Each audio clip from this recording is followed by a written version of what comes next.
સુરત ચોક બજાર વિસ્તારમાંથી એસએમસી આવાસના પાર્કિંગમાં વેચાણ કરવાના ઈરાદે રાખેલ ગોગો રોલિંગ પેપર નંગ 19,978 તથા ગોગો સ્ટીક નંગ 9,960 કુલ કિંમત ₹1,63,460ના મુદ્દામાલ સાથે દુકાનદારને ઝડપી પાડી સુરત શહેર SOG police commissioner Anupamsinh Gehlot Surat શહેરનાઓ દ્વારા નશામુક્ત ગુજરાત તથા no drugs in Surat city અભિયાન અંતર્ગત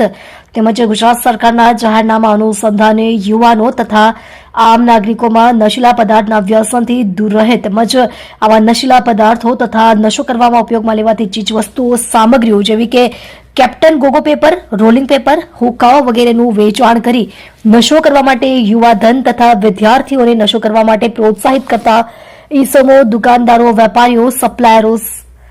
વગેરે વિરુદ્ધ ઝુંબેશ સ્વરૂપે કડક કાર્યવાહી કરવા સુરત શહેર એસઓજીને સૂચના આપવામાં આવેલ હતી જે સૂચના અંતર્ગત નાયબ police commissioner Shri Rajdeepsinh Nakum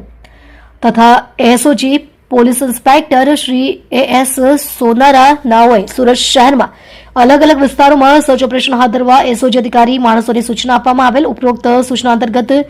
એસઓજીના PSI MD હડિયા સાહેબ તથા તેમની ટીમના માણસો દ્વારા સુરત શહેરના ચોક બજાર વિસ્તારમાં વોચમાં હતા દરમિયાન એસઓજીના એએસઆઈ ઇમ્તિયાઝ ફકરુ મોહમ્મદ તથા હેડ કોન્સ્ટેબલ જક્ષીભાઈ શાંતિભાઈ નાઓને મળેલ બાતમી હકીકતના આધારે સુરત શહેર ફુલવાડી ભરીમાતા રોડ સુમન મંગલ એસએમસી આવાસ વિભાગ સીના પાર્કિંગમાં રેડ કરી અલગ અલગ બ્રાન્ડની ગોગો રોલિંગ પેપર નંગ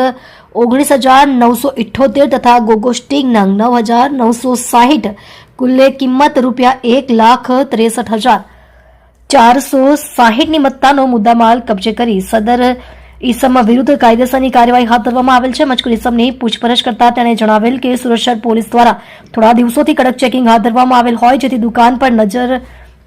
દુકાન પર રાખવાની જગ્યા હું એસએમસી આવાસના પાર્કિંગમાંથી પોતે છૂટક વેચાણ કરતો હોવાની હકીકત જણાવેલ જેથી સદર હું ઈસમ વિરુદ્ધ ચોક બજાર પોલીસ સ્ટેશન ખાતે ભારતીય ન્યાય સંહિતા એક્ટ 2023 બીએનએસની કલમ 223 મુજબનો ગુનો દાખલ કરી આગળની કાર્યવાહી હાથ ધરવામાં આવેલ છે।